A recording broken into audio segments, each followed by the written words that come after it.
Welcome to all the guests, to all of you to today's insightful discussion on a crucial topic, Discourse on India's Neighbourhood, Focus on Nepal, organized by PBS Center for Neighbourhood Studies. Before we dive into the discussion, I'd like to take a moment to introduce our esteemed chair and speaker for this session. Our chair for the session is Professor Gautam Sen.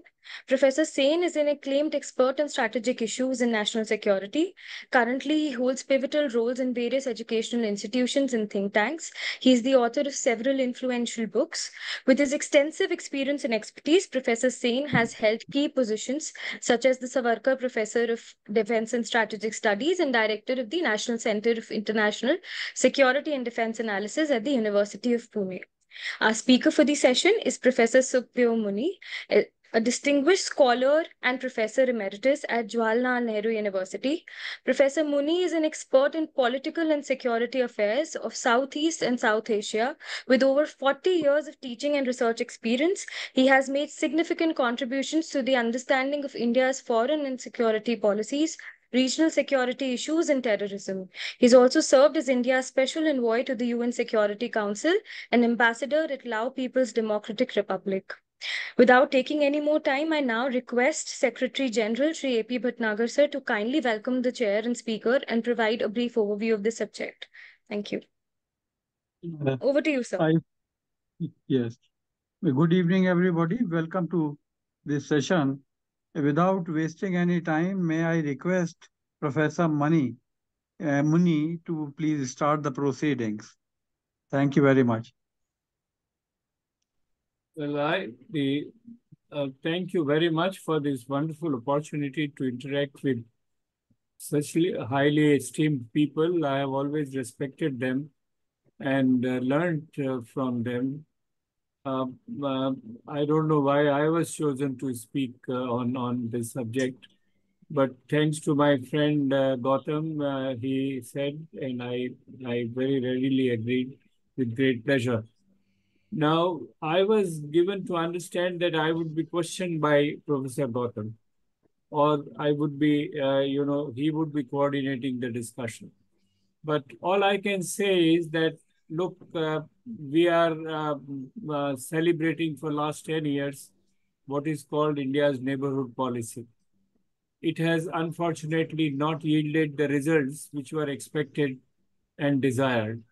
And for that, there are several reasons. Now, Nepal is being treated as a special neighbor for a very, very long time. It is a kind of an expression which Nepalese don't like it.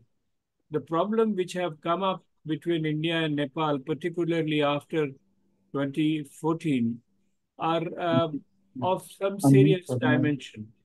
I think when Prime Minister Modi visited Nepal in 2014, he made a speech in their Constituent Assembly, which was very highly welcomed and everybody appreciated and thought that now we have a different Prime Minister in India who would deal with Nepal in a great manner with input of culture and civilization contexts which are there, and everything would be very fine.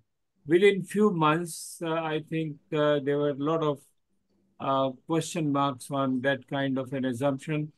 And by 2015, when they made their own constitution, we intervened in a manner which I think was quite uncalled for, because their Constituent Assembly had adopted a constitution. And at that time, the Prime Minister decided to send a special envoy with Dr. S. Jaishankar, who was then Foreign Secretary, to go and tell them not to get the signatures of the President on the new constitution adopted by the Constituent Assembly unless there is a certain amendment brought about them. We were, of course, pleading for what you call the rights of rights of the Tarai people. They call it Madhesh there, who constitute almost 35 to 40% of the population, have continuously been neglected by the central authority there. And that was the issue made openly. The Nepalese side could not accommodate it. This was followed by, kind of an influence in the transfer of power process. I think this needs a little background. I may say that was a government of a coalition of UML, United Marxist-Leninist Party, headed by Mr. Oli, and the Nepali Congress, which was Sushil Koirala. And there was an understanding between them that until the constitution making, Sushil Koirala would be the prime minister. And after the constitution, Oli will take over as the prime minister.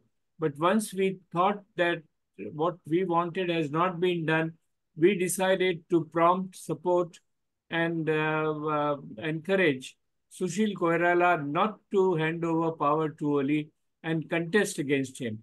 Sushil Koirala lost very badly, and in the process, we alienated Mr. Oli, who has otherwise been seen amongst the communist leaders as one who was quite sympathetic and supportive to India. This was followed by what they call blockade. The Nepalese call it blockade. We call it regularization of supplies, particularly essential supplies like petrol and others, uh, food for the children, food for medicines for old people. As much as that everybody was affected in Nepal, and almost there was a huge resentment as to why India is doing to us.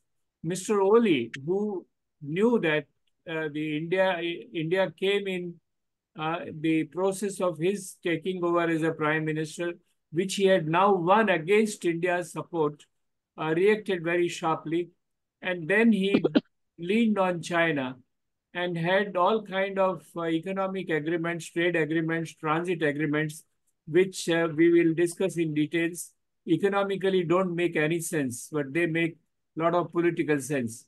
What Mr. Oli was trying to convey to us is that he has options, which were non-options in terms of economic sense, that is it.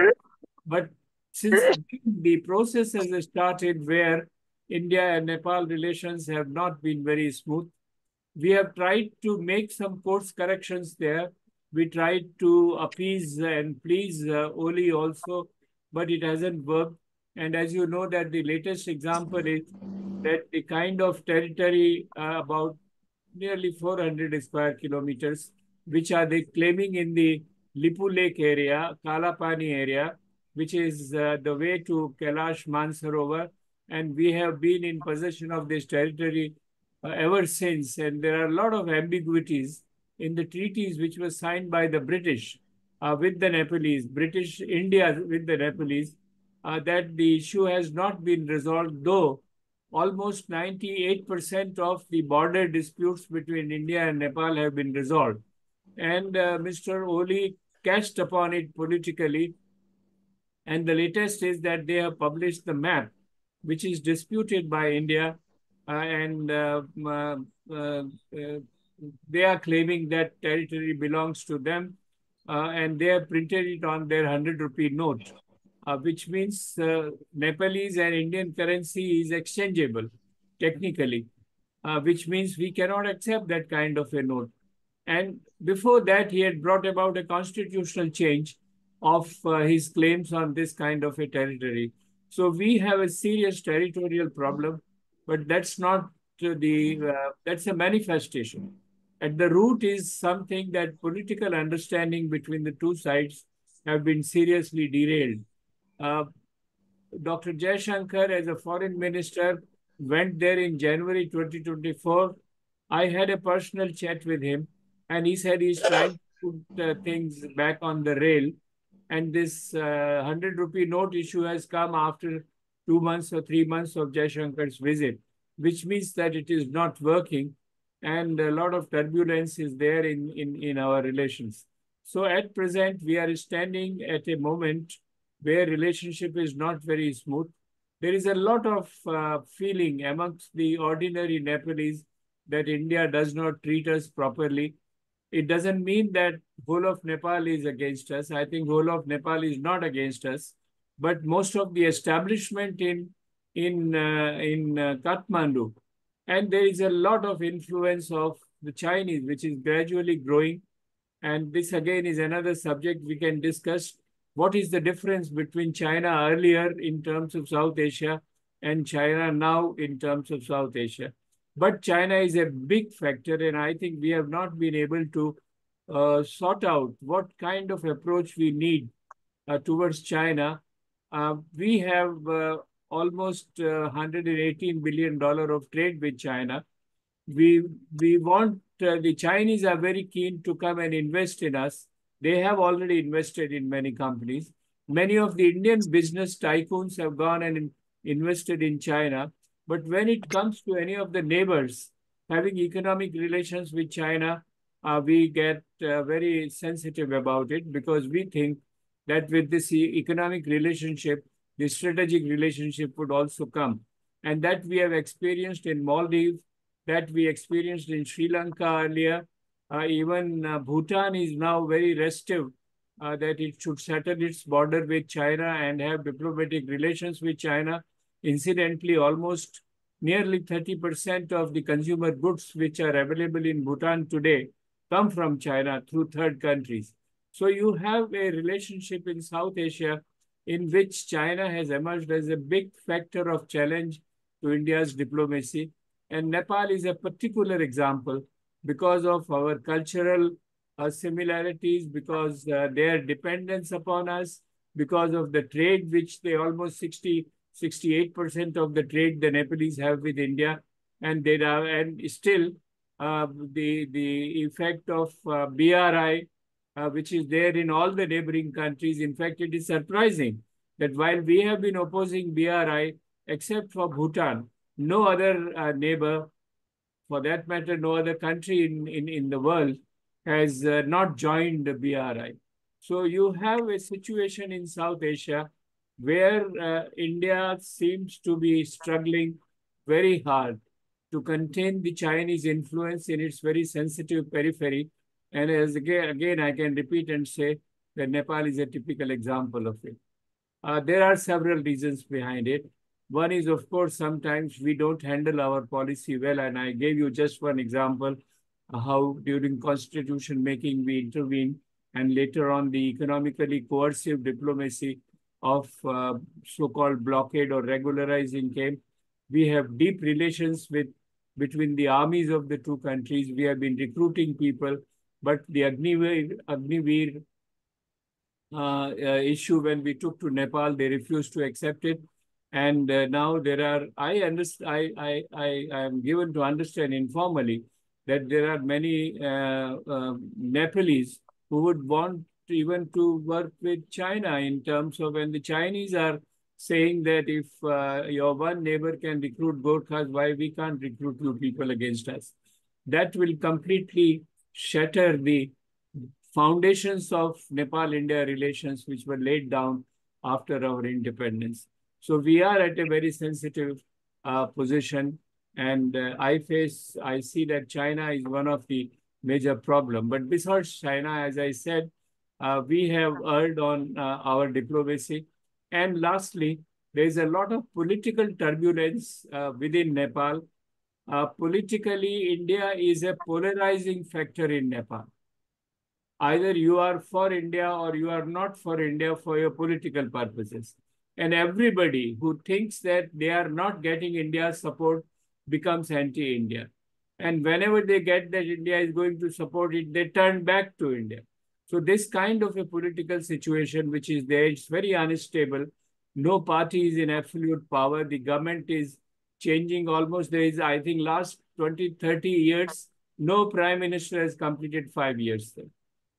Not only because of coalition, because of largely struggle for power, which is there. So a lot of turbulence is there within, political turbulence within Nepal, which affects us and relations with us. So you have inherent factors which are affecting India-Nepal relations. And so far, we have not been able to cope with them to the satisfaction of our own interests. I would stop here. And I think there are so many aspects of it, which whatever your kind questions are, I'll try and respond if I can. Am I audible? Yes, of course. I'm audible. Okay. I think you mentioned, and rightly mentioned, that I was supposed to ask the questions and you are going to answer them. Am I right? That was the initial thing. I want to shift the locus and the center of gravity of our discussion on Nepal on geostrategic, geopolitical, and military affairs also, which is often not done with rigor that it is supposed to be done.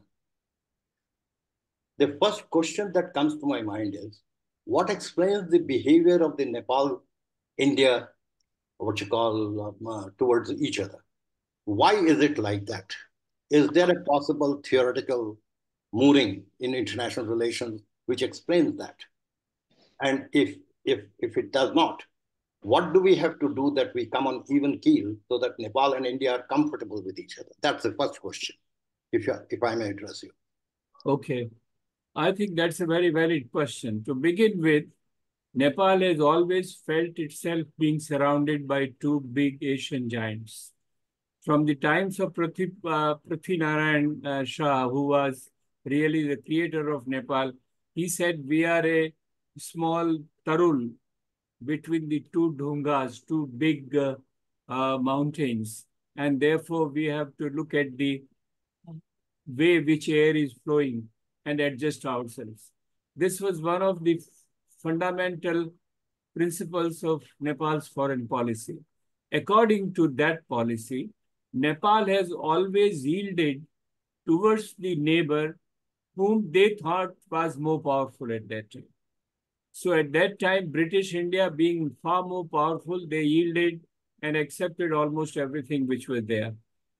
Later on, I think 1947 onwards, they found that India has a bigger clout than what the Chinese were still passing through revolution. They had done their revolution. They were still building their country.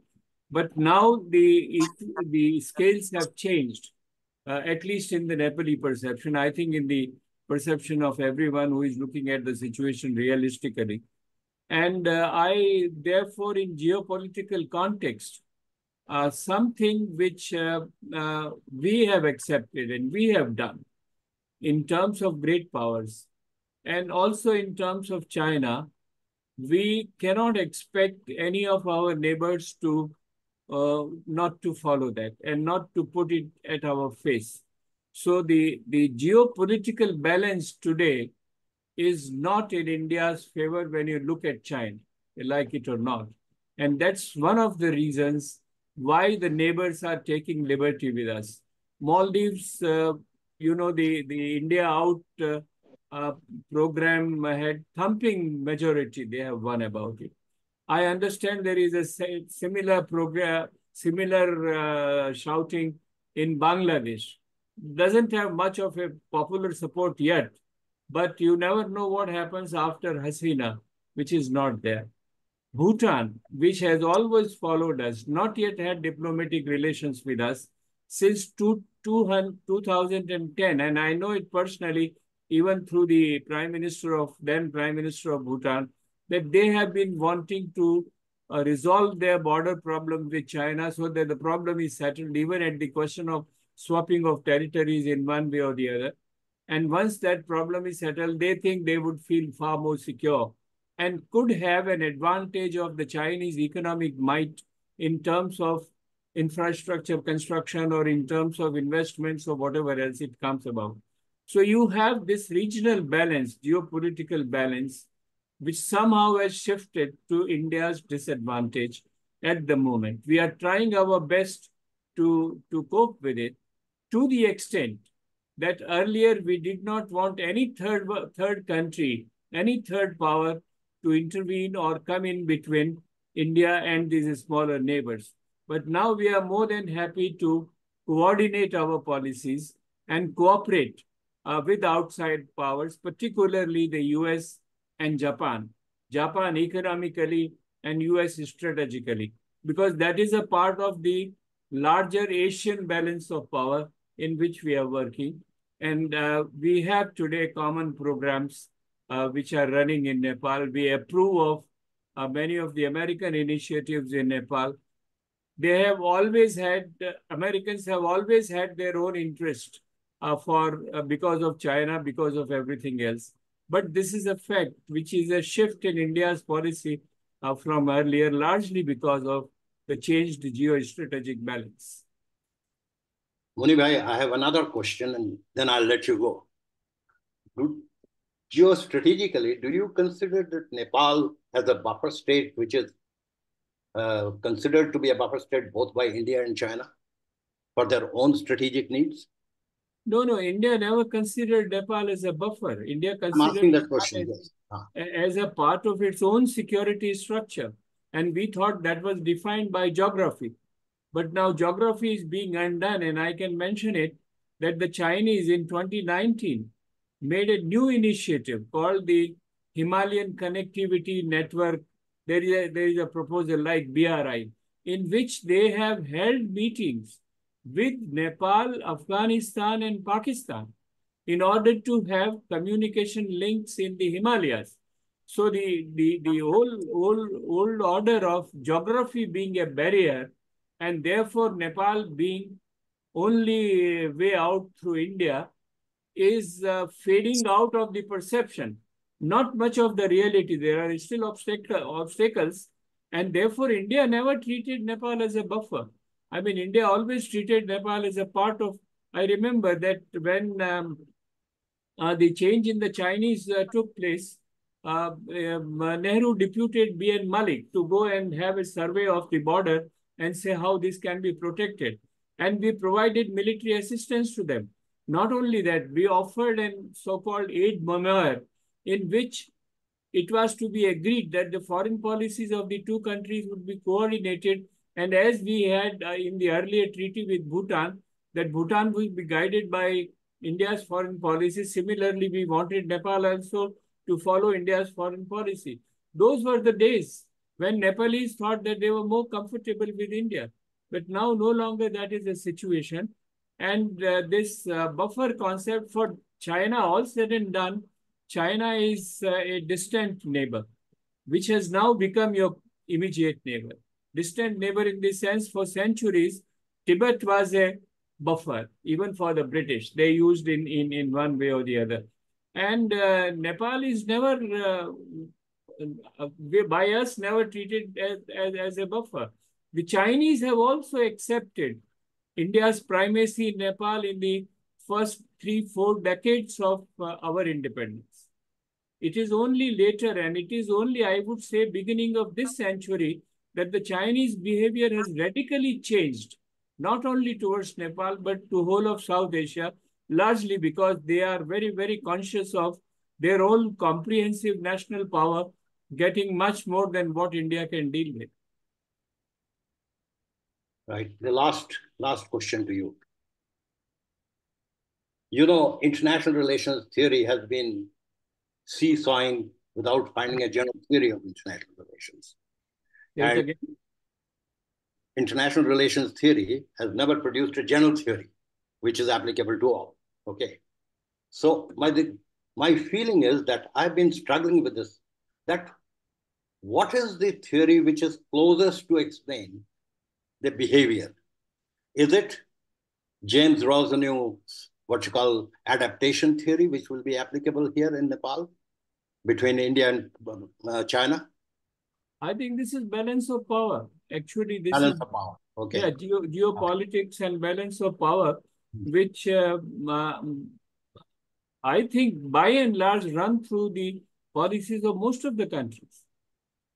I mean, we have no time to go into the history, but this runs through, including the US and the Chinese. The Chinese had an alliance with the US in order to balance the Russians.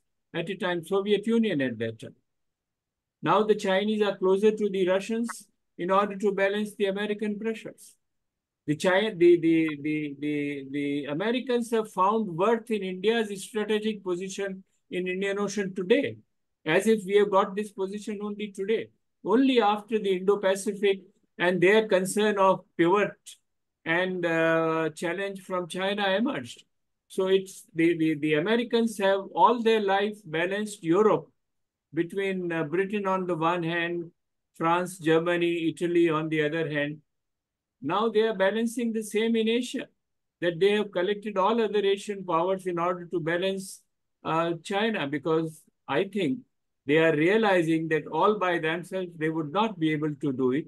And that's why you see a drastic radical change in Indo-US relationship, which could not be dreamt of in the 20th century. I should be less cruel because I have taken a lot of time to ask you these questions, Muni bhai. And I think the next speaker is going to be, I think, General Deepak Kapoor, if I'm not wrong. Am I right? Monica? Sure, sir. Sure, sir. Would you kindly invite him? And Sure. then he'll make some introductory remarks. Then Sure. I'll I would, a few right, questions. sir.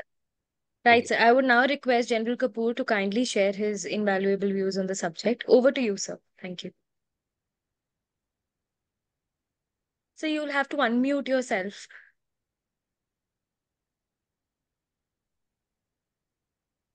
I can't see even General Kapoor anywhere. So you're still muted. You need to. I have to mute? I can be No, heard. sir. No. Okay, can you hear me better now? Yes, sir. Yes, sir. You're audible. Right. Thank Okay, you. all right. Thank you.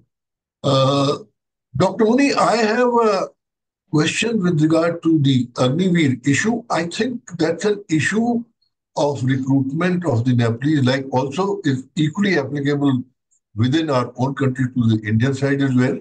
But somehow, since the Nepalese army personnel who were earlier going into the British army, that practice has reduced. They were mostly coming into the Indian army. To that extent, the same rules as apply to the Indians in getting into the army are being applied at the level of the Nepalese, which really means a 25% acceptance after 4 years of stay within the army, and this balance 75% going back to their homes.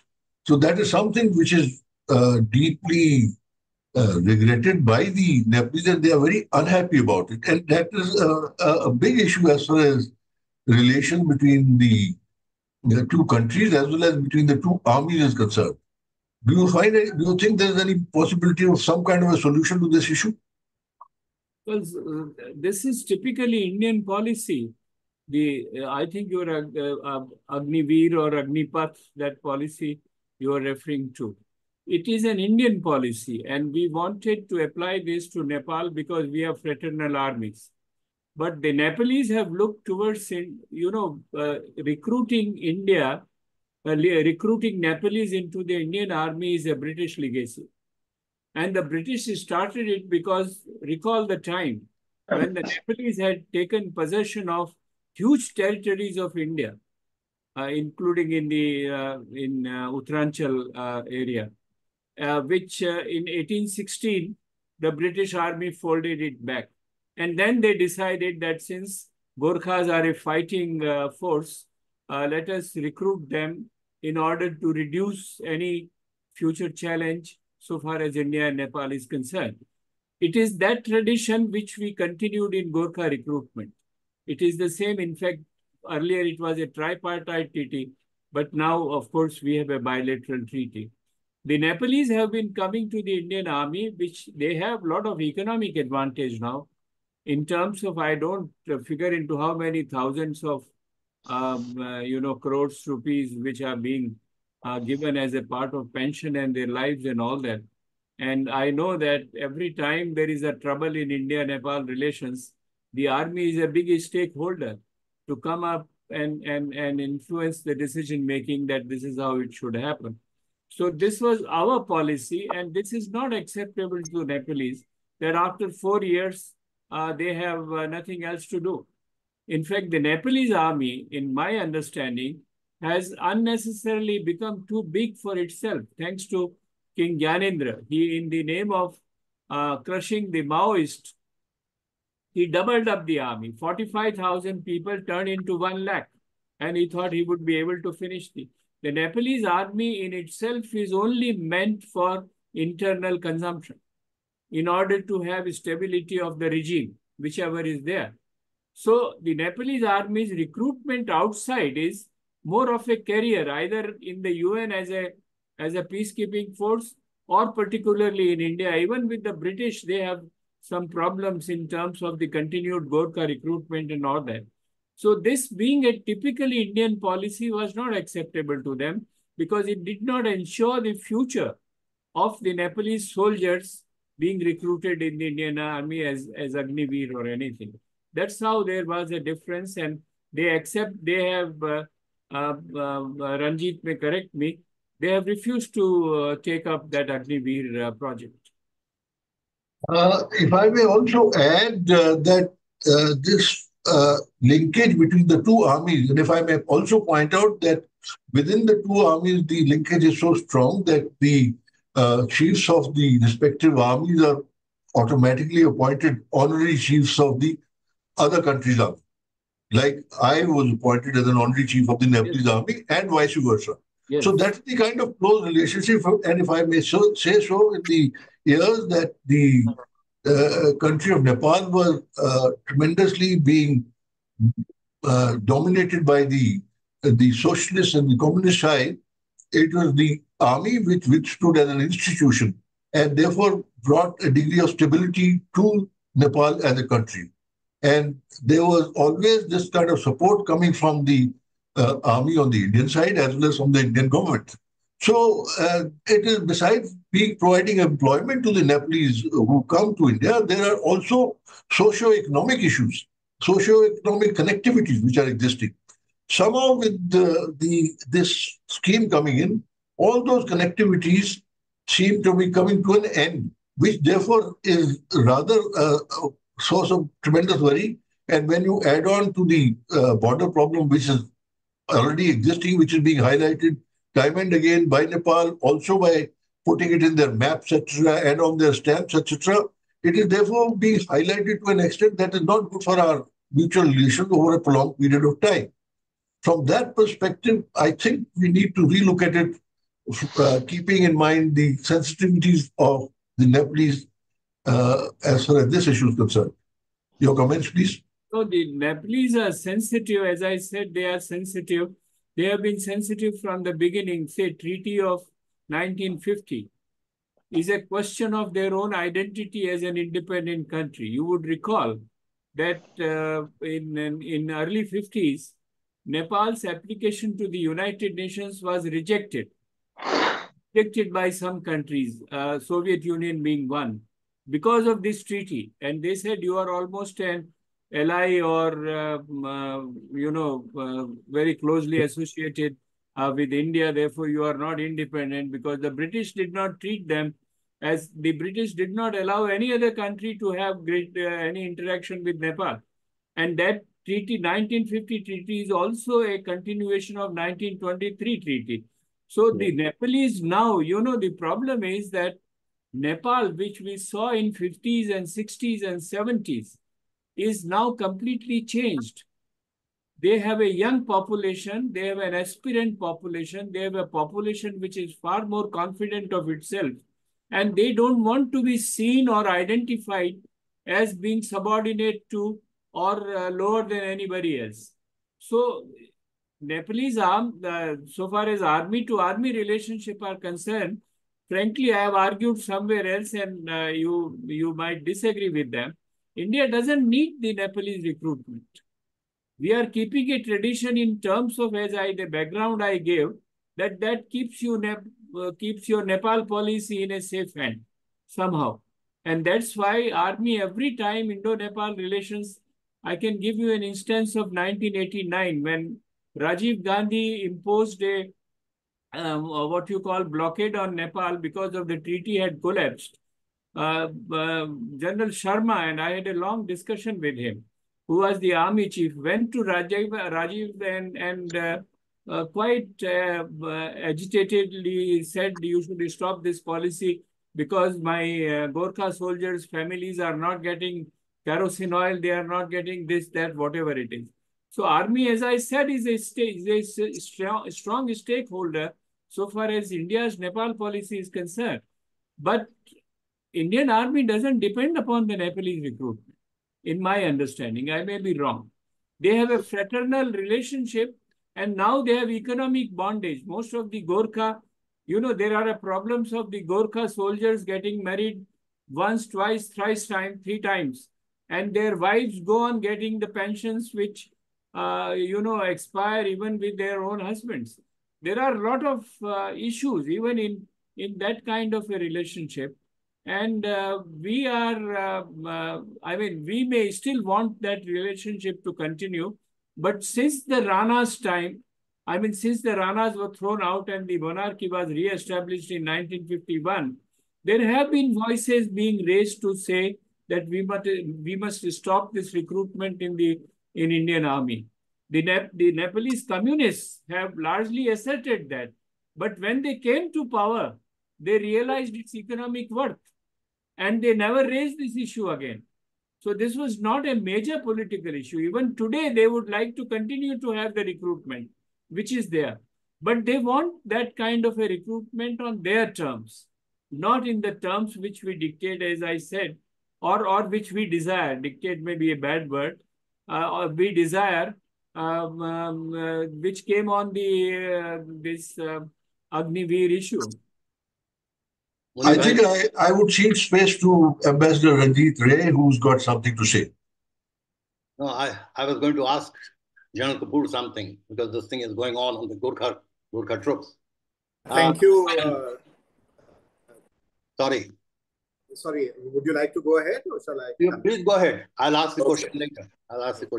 Yeah. Well, first of all, my apologies for joining this meeting a little late.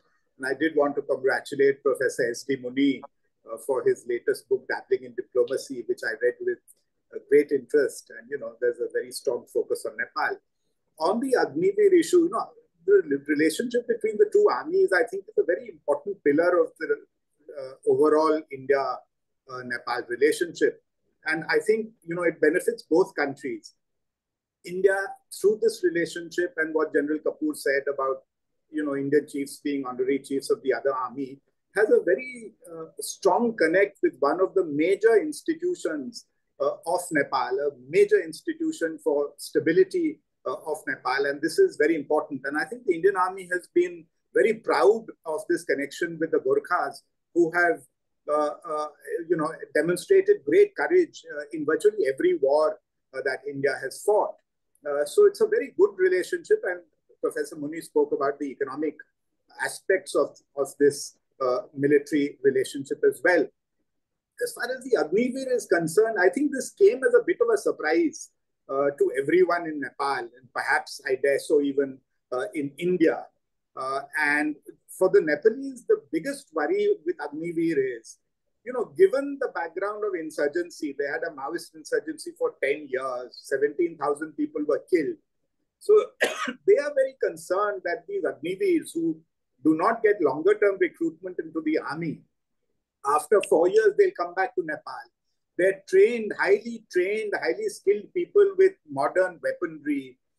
Given the factor of violence and insurgency in Nepal, the Nepalese ruling class is very, very concerned about having these people trained in weaponry coming back into Nepal and the implications of this. And the second point, I think, is, we were a little ham-handed in the manner in which we brought out Agniveer. We didn't consult the Nepalese at all. It was done as our Indian national policy, which is okay, but it has implications for Nepal. So perhaps, some consultation with Nepal, some discussion with Nepal would have been useful. It's been presented as a fait accompli, take it or leave it. And the Nepalese don't seem to be interested. And lastly, whatever facilities we are offering to Indian Agniveers, we should offer those to the Nepalese Agniveers as well. And I'm not only talking about the perks and pay and remuneration. Those Agniveers that don't make it into the Indian army, Government of India has said we will give them preference in recruitment to paramilitary organizations, PSU jobs, and so on. If we can extend similar facilities to the Nepalese Agniveers that are, not being recruited for longer-term employment, at least some improvement could be made in the conditions of those that don't make it. So I think, apart from the policy, I think overall the manner in which we've handled it leaves a lot to be desired. And, I don't know if the last word on Agniveer has been said because, during the election campaign, I saw that Defense Minister Rajnath Singh had said that this matter can be reviewed, depending on requirements, etc. So it's not as if it's a done deal, and perhaps there is some scope for change. In which case, I hope very much that we will keep this Nepalese factor in our mind, because not only is this a very ancient, more than 200-year-old relationship, I think it's a relationship that both countries cherish and that contributes to the overall relationship between the two countries. Before you both go ahead, may I add a point here which is somewhat controversial or provocating, but since General Deepak is here, I wish to say that when chips are down, the Nepalese army has always been loyal to its king, not to us, when chips are down. And in terms of, there is a strong argument being made that fraternal relationship, and we have a great influence there. Please ask Shyam Saran. He had to take 1.5 hours to convince the army chief there at that time to go and tell Gyanendra that, look, this is a time for you to share your power or hand over your power to the democratic forces. Even on all earlier occasions, the Nepalese army will stand by India, and they are a part of India, so far as Gorkha recruitment is concerned, no doubt about that. But when it comes to their inherent loyalty, it has been to their monarch, and now perhaps, I suppose, it is to their own country. Jan Kapoor, sir, since you raised this issue about the Agniveer, can you hear me? Yes, I can hear you very well, sir. Then what is the scenario going to emerge? Because Gorkha recruitment has been almost stopped for the last 2 years. We haven't had any Gorkha recruitment from Nepal. How do you see it unfolding? Is it going to peter away, or is it going to have a new model, or do we still going to continue with the same practice that we have had between India and Nepal, as far as based on the concept of martial races? The Nepalese troops, recruits came to India, served the Indian army for last so many years, more than 150 years or so. How do you see it then? First of all, Professor Sen, I'd like to say that, frankly, the discussion is excessively veered around to the Agniveer issue. But I'd just like to say a couple of things before I shift to the other aspect of strategic importance as far as Nepal is concerned vis-a-vis India. So, primarily, as far as the Agniveer issue is concerned, because our own Raksha Mantri, having said that we need to relook at it in view of the kind of observations which have come throughout the present election campaign as well as earlier. So maybe therefore pen this discussion based on the kind of changes that the government may decide to do to the scheme, which I think perhaps there are feelings in those quarters as well that it does require a certain amount of changes and modifications. Therefore, when those happen, possibly the issue of the Gurkhas from Nepal coming into the armed forces may also be looked at. So therefore, I suggest that we pen this issue, though the concerns are very valid for the simple reason that it is not only a question of equality between the two as to what can the Nepalese defense forces do for us. It's a question of developing ties. It's a question of, and in countries which are of different sizes like India and Nepal or India and Bhutan, it's more a question of give on the part of a larger country as compared to what you get in return from a smaller country. And it's more a question of maintaining a relationship which is conducive to your foreign policy in the long term. From that perspective, I'm sure there are lots of specialists of foreign policy who are sitting here who can give a much better perspective. But I do feel that it's not a question of give and take specifically in terms of army to army support per se, but also a requirement of relation by maintaining some of these issues where also the families, etc., of the soldiers get a social connectivity with India as such. So let's leave it at that. But strategically speaking, we invariably in the past considered Himalayas as a kind of a buffer between, say, China and India. And well, once the Tibet area was occupied, therefore, automatically, to an extent, Nepal did become a kind of a buffer. So it's not covering the entire boundary, but to the fact that whatever its territorial jurisdiction, in that area, we have a country which is different. There's a buffer between India and China. So to that extent, there is definitely a strategic importance of not only Nepal, also Bhutan. And it has to be seen from that perspective as to how does it affect strategically. So keeping that in mind, I think the relationship not only with these two, but others like Bangladesh or Sri Lanka is important from an overall Indian perspective. And that must be kept in mind by our policy planners when they interact with these and not necessarily on the basis of a quid pro quo between the two of us. Thank you. Thank Yeah, you. just Gautam, one more. For a long time.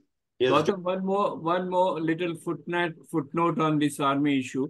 That I agree with General Deepak that this strategic element in the fraternal relationship between the two armies is correct. But don't ever forget that even with this strategy, with fraternal relationship and our strategic need to have the Nepalese fighting potential tied to us, they have been sending their army officers for training, even to Pakistan, and getting arms from China whenever they have to have a problem with India. They have not hesitated in vitiating, not violating, vitiating this fraternal relationship between the two armies. We must keep it in mind. 1980s, since then, they even sent army officers to be trained in Pakistan. Okay.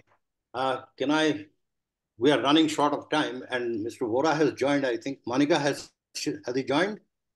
I saw him. Vora, sir? Yes, sir. Yes, sir. He's there. Can I request Mr. Vora to give his points of view towards Nepal, and then specific questions I'll ask. Well, Professor Gautam, I had primarily come to listen to the debate. I have no recent opportunity of exchanging views at any responsible level. But I'll go back to what Professor Muni said initially. I recall my two friends, A.P. Bhatnagar is there, and Haldar is there, and former DIB there. We had more than perfect relationships, understandings with Kathmandu in the early 1990s. So we had many problems. At that time, the problems didn't relate to China, related more to Pakistan. And Kathmandu had become a route for infiltration and so on. And Pakistan ISI had rented a 4-storied hotel, long lease, 6-7 years. If I remember the name correctly, at the Hotel Karnali. And I, as a Home Secretary, I had gone and I met the Prime Minister. The Parliament was in session, the Nepalese Parliament, and the criticism that was going on against the Prime Minister of Nepal was that he's too damn friendly with India and he's virtually a stooge of New Delhi. Now, I go back to what Professor Muni said, that over a period of time, the new generation, the younger generation, their feeling of being subordinate or subject to a larger country's wishes, our border problems. Agniveer is a more recent problem. And I think it has just become a talking point. It's not such a terribly large problem for Nepal vis-a-vis its relation with India. But then when the constitution was being reformulated, and our Prime Minister went to that country, and as Professor Muni rightly said, his visit was hugely welcome. His speech in the Constituent Assembly was flashed in all corners of the media. After that, what happened? And why did we think it necessary to send emissaries and to give messages of not signing this and not signing that, telling the president not to sign the constitution. We are begging the question, have we not fouled up relations ourselves or given large enough reason or basis or justification to Kathmandu to behave the manner in which it is behaving now, whether currency notes or showing certain segments of our borders as the area belonging to Nepal and not to India. So we have to rethink. I personally feel times have changed. The South Asia policy that we had in Professor Muni's time, at that time the geopolitical environment was very different. Our political processes and philosophies were quite different, and as compared to what it is now.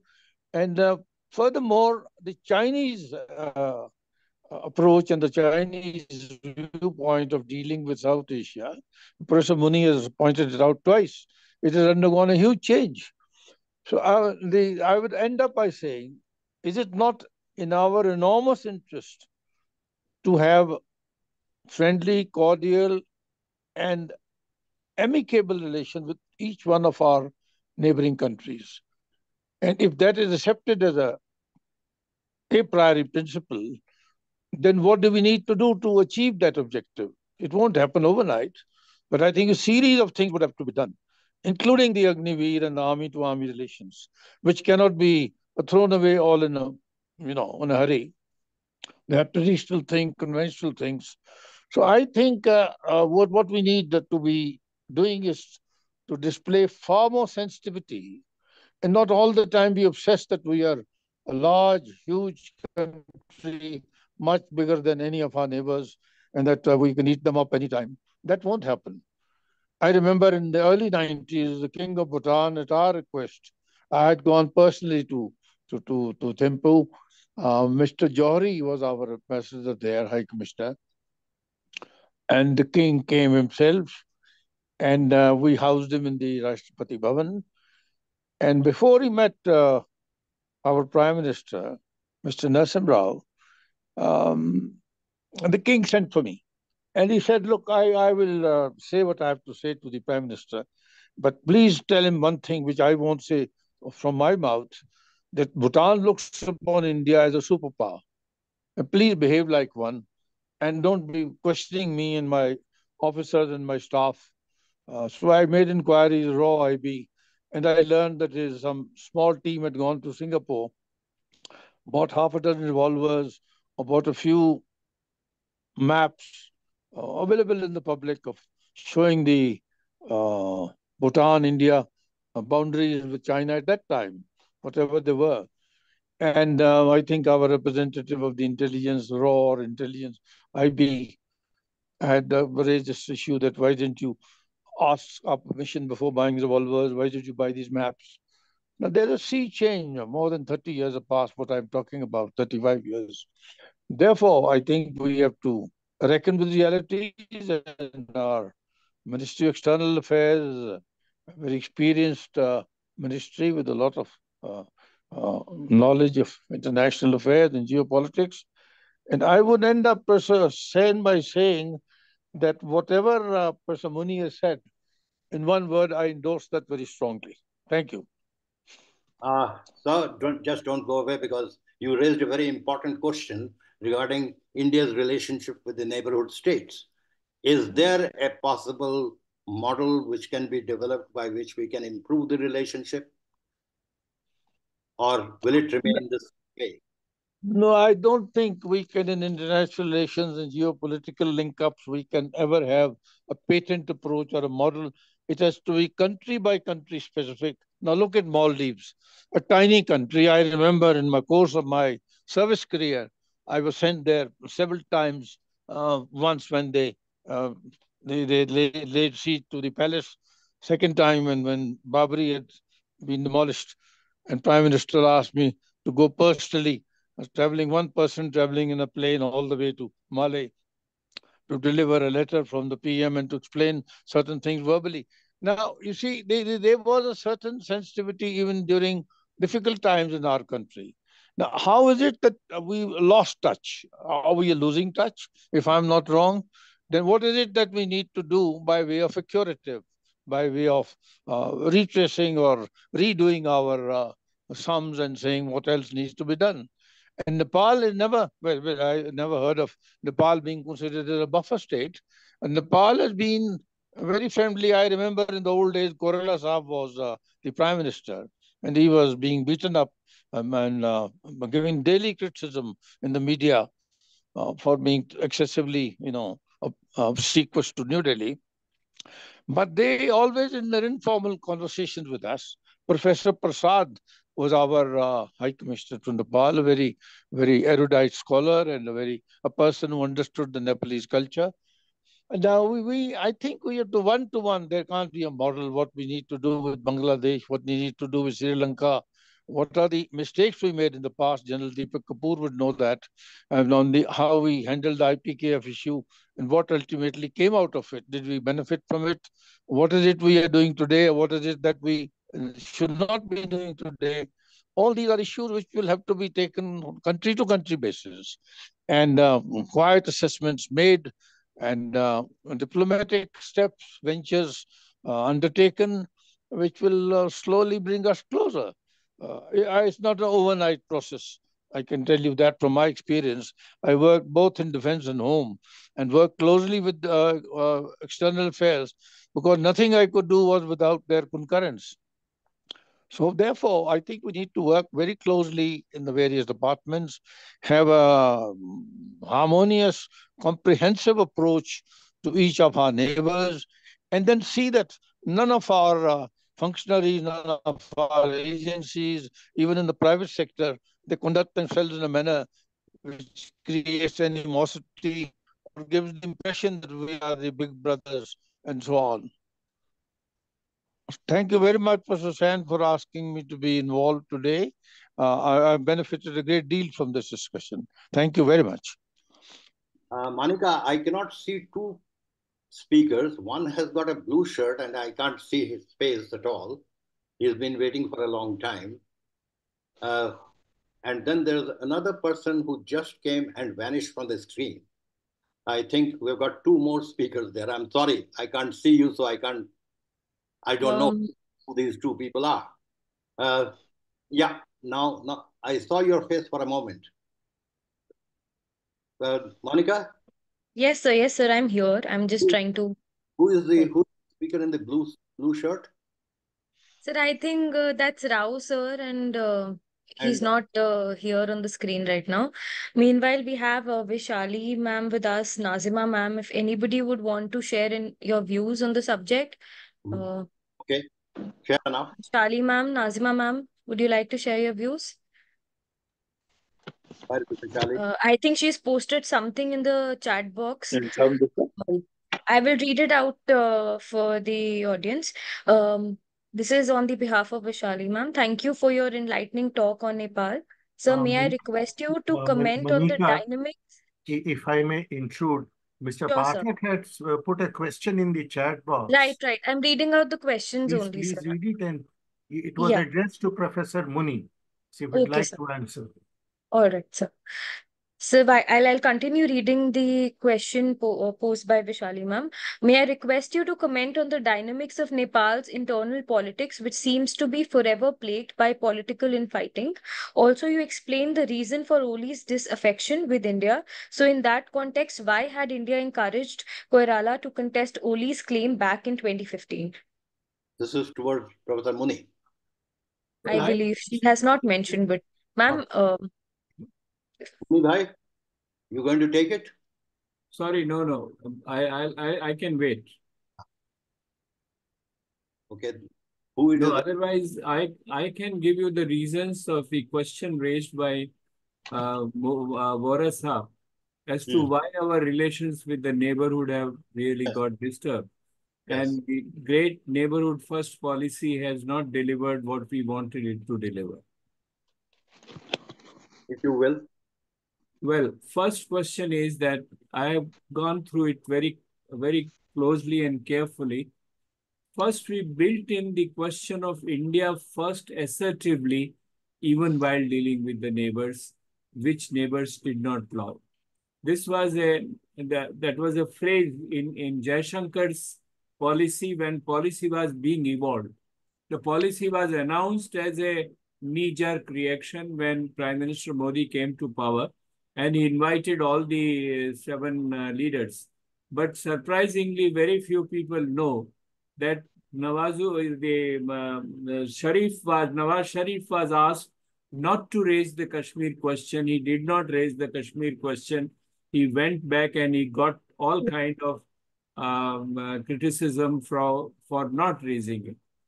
To the Rajapakshas of Sri Lanka, we asked about 13th Amendment, which technically is impossible to implement, but we asked them. To Sushil Koirala, we said we must make a constitution which is according to the wishes of the Tarai people, and the Khas Arya community, which has dominated Nepalese political scene, the mid-hill upper caste community, which has dominated the Nepalese political scene, were never willing to give any margin to the Tarai people, to the Madesh people. But in addition to that, Gautam, what happened was that after Narendra Modi's wonderful speech in their Constituent Assembly, Modi wanted three things. I think not Modi, I would say the Indian policy makers wanted Madesh to be accommodated as much as possible. But there were two other things which were not spelled out publicly. One was to remove the word secular from their constitution, which they had earlier. And the second was, the kind of approach which we wanted to have to Tarai people, and what you call if I can call ego of some of the policy makers were badly hurt, because Prime Minister Modi wanted to go and address directly to the Madesh people, and the Nepalese said no, because they did not want Madesh to be having a feeling that India was entirely behind them. These were the two reasons which really spoiled the relationship and took us to the extent of interfering first in their constitutional system, including the religious, and even now, a lot of, for instance, Ram Mandir making here has reverberated in Nepal, Tarai, and I have gone to Tarai and talked to people, and people are so resentful that why should, there were all kind of these Jai Shri Ram flags all over Janakpur and Birat Nagar flag. I've seen with my own eyes. You know, this kind of the cultural identity is fine, but cultural assertion is something people don't like. People don't like in India, people don't like in our neighborhood. And I think a lot of our approach has not taken into account the sensitivities of the neighbors, which has come in the way. CAA, for example, was commented even by Hasina. She said, I don't know what Prime Minister Modi wants to do about it. And I have talked to many of the ambassadors of some of the Islamic countries, Indonesian, Malaysian, and they don't like this kind of an emphasis on minorities in India somehow. Somewhere these relations, these factors have gone into vitiating to some extent the kind of approach we have had. Otherwise, we have done very well to have personal political relationship with them at the highest level. Prime Minister made huge visits to all these countries. We have raised our economic allocation to them. We have tried to bridge what you call the delivery deficit in India's foreign policy, the gap between promises and performance. We have tried to bridge it, but somehow these things are not working because these other factors are coming. And above all is China factor, which I have underlined again and again. Thank you, Muni Bhai. I think I was asked to be provocative. I have been provocative in more than one way. And Monica, who else? Yes, sir. Sir, we have another question in the chat box. by Mr. Pathak. The free play of Pak ISI in Nepal is a cause of concern for India. Is Nepal poised well towards India on Indo-Pak issues? And this question is addressed for Dr. Muni.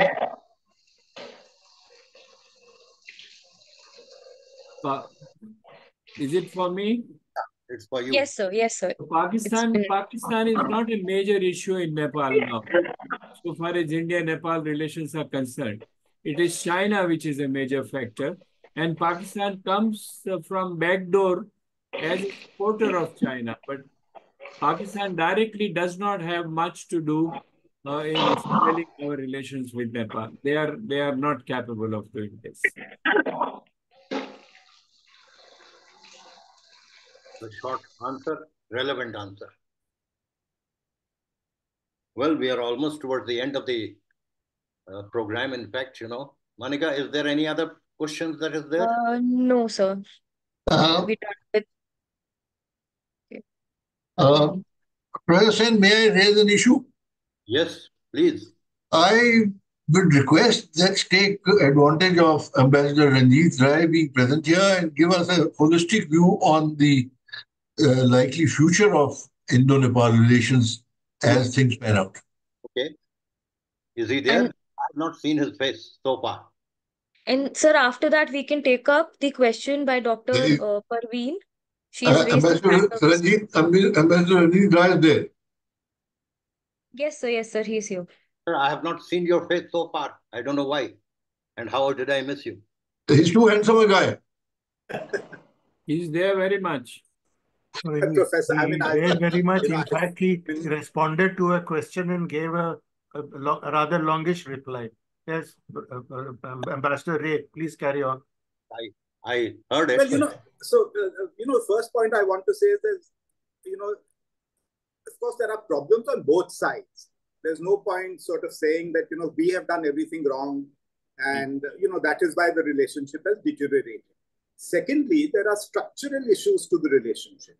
In between, the most complicated relationships that exist in foreign affairs are between neighbors, and especially where there is such a huge asymmetry, both in terms of geographical size and in terms of the population size.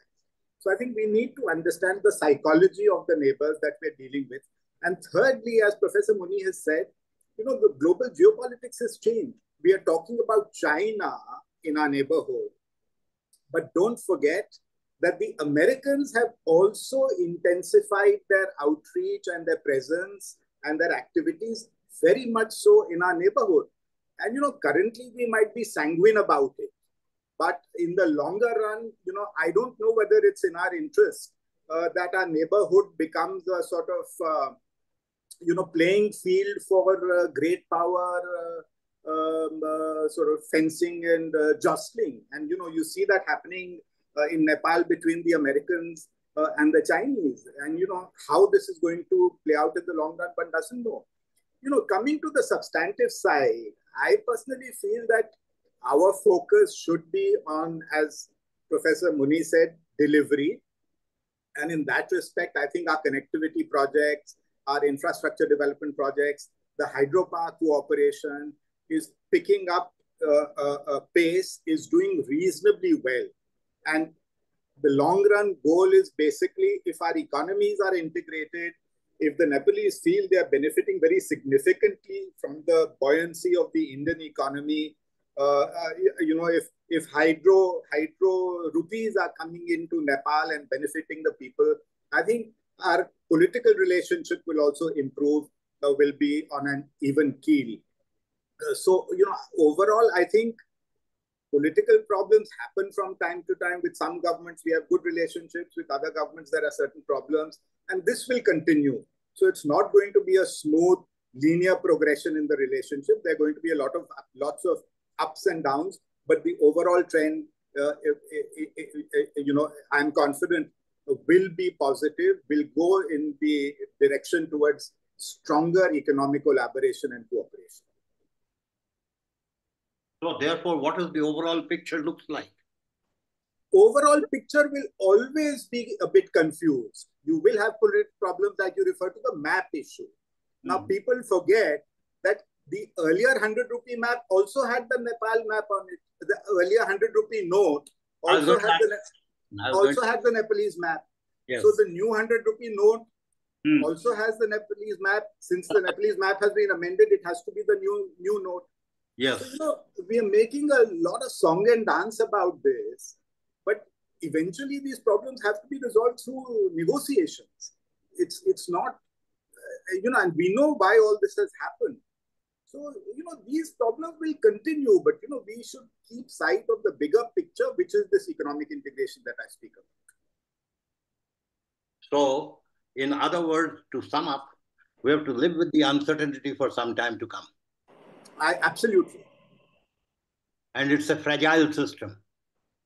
Fragile neighborhood, fragile system. Even India is changing. India is changing in dramatic ways. And this has implications, as Professor Muni has said. So all this is going to feed into the relationship between India and her neighborhood. Muni bhai?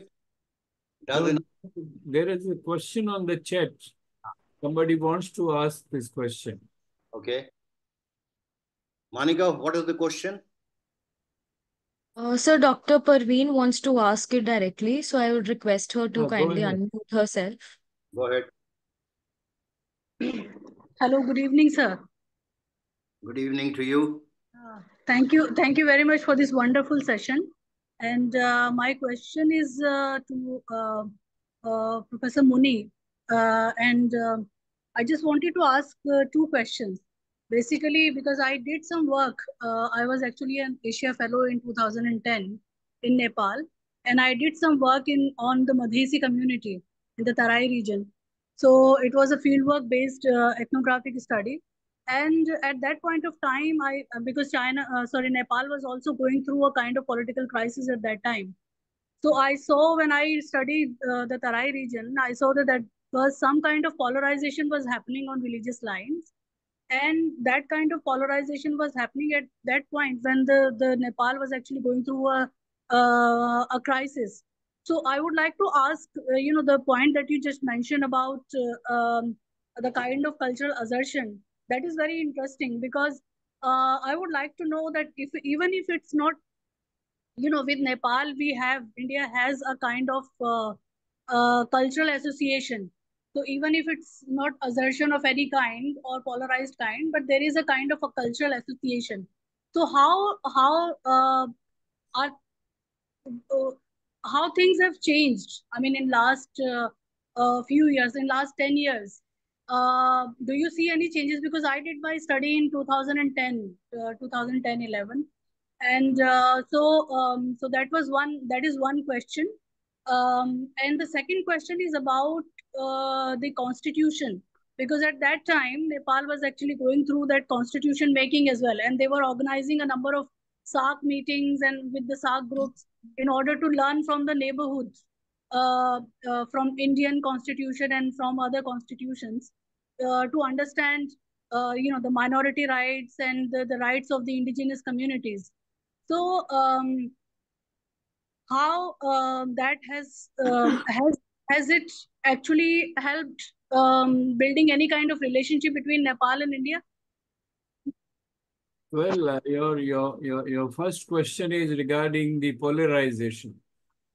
India as a polarizing political factor in Nepal started with the 60s, with King Mahendra taking over the democratic system, we supporting the democratic system, and Mahendra against us. And Mahendra did a lot of things, then allowed the Pakistan entry thanks to Mahendra, thanks to monarchy. I have never seen since Mahendra's time monarchy doing anything which is in the larger Indian national interest. But we supported democratic system, and that made us a polarizing factor. When the political parties came, every group wanted India's support in every respect, financially, politically, morally, in any respect, and which was not possible. So whichever party came to power thought India is doing great, but whichever party could not come to power thought they were kept out because of India. So we have been a politically polarizing figure for a very, very long time. Now, unfortunately, even on cultural issues, even on army issues, which we discussed about this Agniveer issue and all that, India is a focal point of all the major concerning decisions which are coming. Unfortunately, the Nepalese are not so sensitively negative to what the Chinese are doing. The Chinese are also doing a lot of encroachments in their territories, a lot of cultural infusion, but they welcome it because they see this more as a balancing exercise and irrespective of the political component. I mean, we commit a great mistake by thinking that Maoists were pro-Chinese. The Maoists were taking shelter in India. All of them were in India. And the king was seeking arms from China to crush the Maoists. The Maoists know it very well. These are most of the Maoists which went to Pashupatinath, had a tika, had a lot of worship to the government. You don't expect the communists, real communists, to do that. That's why the Maoists are today totally disintegrated.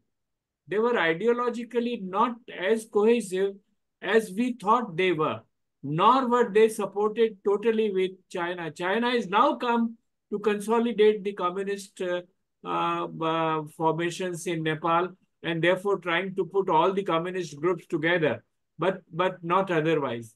What was your second question? So my second question was about the learnings and teachings from India, because at that point of time, Nepal was organizing a number of... Look, they made one constitution in 1990 when Panchayat system was thrown out. They hardly consulted India. They consulted Americans, they consulted British, they did not consult India. In India's consultation, our whole emphasis was on accommodating the Badesh, which they did not want. I mean, I have had number of discussions with the Nepali leaders, both Nepali Congress and the Communist, and they were not at all in favor of giving full, the kind of whole federal issue which have come up. They were not interested in federal issue. Even now, the pro-monarchy party says federalism is useless. They don't want any federalism. So they have not learned much from human rights as a global issue. It's not an... even India comes under a lot of criticism on human rights. Let's not go into that detail. But they have not taken any inspiration from India in making their constitution. Keep it in mind that all these smaller countries have little India in each one of them. And their identity is asking them to assert against India rather than follow India. This is something which our diplomats need to keep it in mind while interacting. While we in all friendship go and say, oh, Nepali, Bhutanese, you look like us, you are like us. We think we are expressing friendship. They think you are being an adversary. It's a question of identity. They don't want to merge their identity into India. And we must be very respectful of that. How Nepal has become different is because, as Bora Saab said, as I said earlier, it's a new generation, entirely new generation. So many people used to come to learn and study in India from Nepal, no longer. They go to Australia, they go to Malaysia, they go to America, they go to Canada, everywhere else. Even Bhutanese, they are all exposed to the world. It's a different world. We need to realize that in different world, old relationships have got to be restructured. Somehow, we all the time talk of roti beti samban, cultural samban. They are fine, very good. Cultural relations, matrimonial relations will continue. But aspirational aspect is so important that it cannot be submerged under the identities of culture and civilization. If we don't, since we are not understanding it, we are failing everywhere in the neighborhood. Monica, is there any further question? Can I just make one more point, sir? Yes, go ahead. No, sir. I just to carry on the discussion. when you were talking about Madhesi community and the cultural kind of associations, because Madhesis are mostly the migrant people, the Indian migrants who actually migrated to Nepal, because the borders are very, are not very, borders are fragile. I mean, there had been a movement of constant movement of population.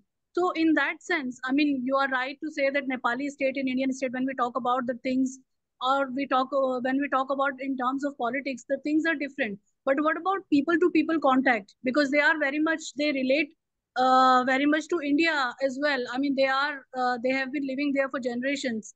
So would you like to say something about that? I just want to know, to get the feel of it. Well, I think the Madheshis don't accept that they have come from India. They say they are the original inhabitants of those areas, which later on expanded by the British asking and the king asking for covering jungles and growing wheat and rice for consumption of the whole country.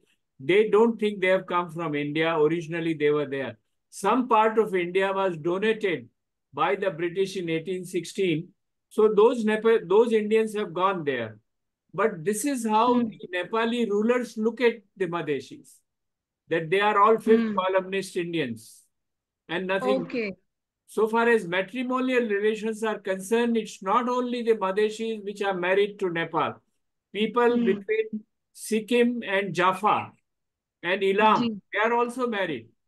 People between Ranas and the Shah kings are married to Indian Shah kings, Indian princely states. Look at the Gwalior Gharana. Half of them are married there. Look at Karan Singh. He has a Nepali wife. The matrimonial relations are all over, both in Uttaranchal or Uttarakhand and the Nepalese, wherever the borders are. Nepal has three borders.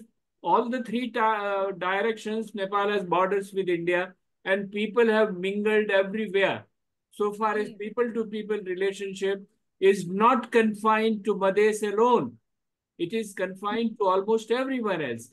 But the rulers in Nepal blame the Madhesis to say, you come from India, they are the fifth colonist, therefore India supports them. In fact, India has never fully, sincerely supported Madhesh, because supporting Madhesh means pushing the real rulers away from India, which is happening today.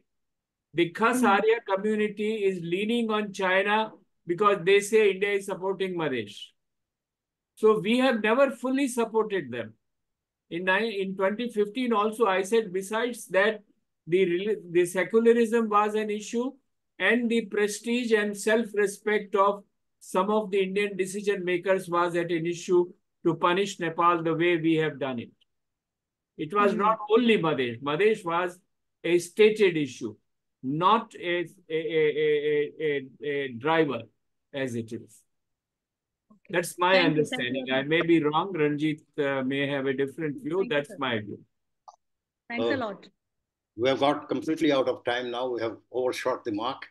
And it's time to close this session today. It has been a wonderful session to listen to every one of you. And I've been cruelly provocative at times, using words which could have provoked many of you. Thank you very much for being with us. And I'll request Monica, who is supposed to propose a vote of thanks. Yes, sir. Sure, sir. Sir, on behalf of everyone present here, I extend a heartfelt thank you to our chair and our esteemed speakers for sharing their invaluable insights and expertise with us today. Their perspectives have provided us with a very deeper understanding of the intricate dynamics surrounding India's neighborhood, particularly focusing on Nepal, and their contributions have undoubtedly enriched our discussion and shed light on the crucial issues affecting regional relations and security. And with that, we may conclude today's session. I would like to thank everyone once again for their participation. Thank you, sir. Muni bhai, thank you. Can we leave now? And thank you very much. Thank you for introducing me to this very eminent group. Thanks a lot. Thank you, sir. Thank you, everyone. Thank you, sir. And Ambassador, thank you very much. And Professor Sain, thanks to you also. Yes. Do I see game also on the